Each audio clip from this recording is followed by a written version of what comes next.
don't, then I'll take it from there. And how would you describe what's developing between you and Ben Simmons? The back and forth, the competition, the comments. It's good. It's good play basketball. My comments were directed as basically me being a coach or analyst directing of how we're going to guard someone. How we're trying to guard him is put him in the half court. Right. The difference is I'm a player that just voices my opinion more directly and more, obviously not really caring about what their feelings are about. My feelings is, I think he was average in the half court. Well, you want to put him in because he's elite, all-star level in the full court. Right. He's someone that can give you a lot of different stuff in the half court. He tells you, he comes right at you.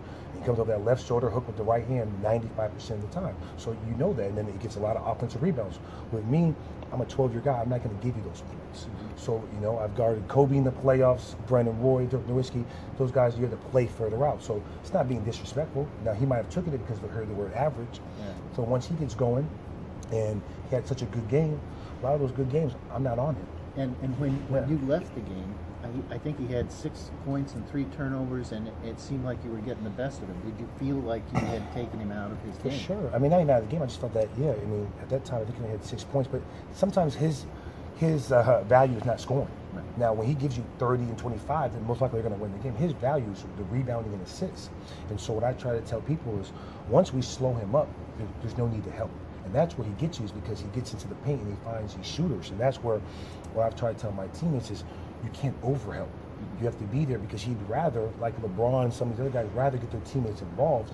Make him, if he's scoring 30 points, we can't give him the 8 assists, 9 rebounds, especially offensive rebounds. The intensity and the fire that you were playing with in Game 4, how much of that was showing your young teammates the competitive edge you need in playoff basketball, and how much of that was just you personally, given all the trash talk and everything going in the series? Like, no, I need to put myself. I would say 70-30 because for one, I was starting.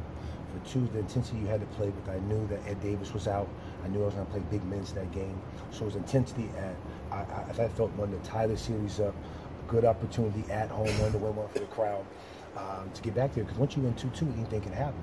So, and then the fiery one was more so taking on the challenge. It's for, I can say whatever I want in the media, but once it happens, once you get on the court, it's between your team versus their team. What are the adjustments? And some of the adjustments are letting him, when I help off him, me one-on-one with him an advantage. Sometimes he's going to score those. I know he's going to have that, but I'm not going to have him scoreless.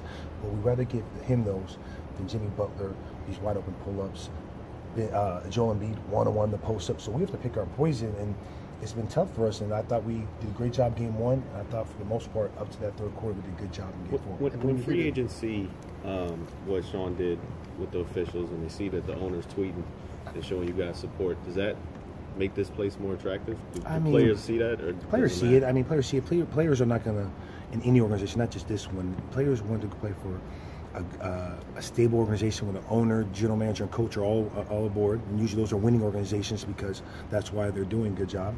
They want to see a style of play, which is up and down, which is 90% of the league now, which is not only us. They want to see young talent, which this team has young talent.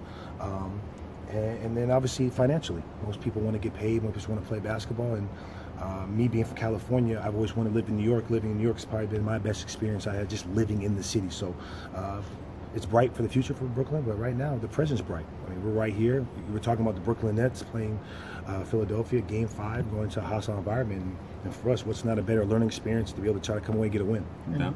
Guys, we have time for one more. When you made that 3, yes, it kind of mimicked the gesture that yes, Simmons had made. Yes. What does that say about the emotion that you're bringing to this situation and the emotion that you will bring to Game 5? What it was saying is basically, I'm ready. I'm here to play. What it's saying that for me to Game 5, I hope I take everything over. And sometimes it's more battles between one-on-one, and sometimes it's me talking to teammates of putting everyone in the right place defensively, offensively. Sometimes it's just take the eyes off other people, put the eyes on myself when it comes to that. So when it came to, it's not me versus Ben Simmons, because if it's me versus Ben Simmons, they're probably going to win 90% of the time. It's the Brooklyn Nets versus Philadelphia 76ers, and what we have to do is it's a chess match, and we started off well, and we've now faded a little bit, so now it's time to get back up and to be able to steal one, possibly be the second one to steal in Philly to get back to Brooklyn. That'd be a great way. I told these guys 4 years ago when I was in Milwaukee, we did it versus the Bulls. We won at Chicago and went back. So young teams have done it before. All right, guys. Appreciate you guys. Thank you. Thanks.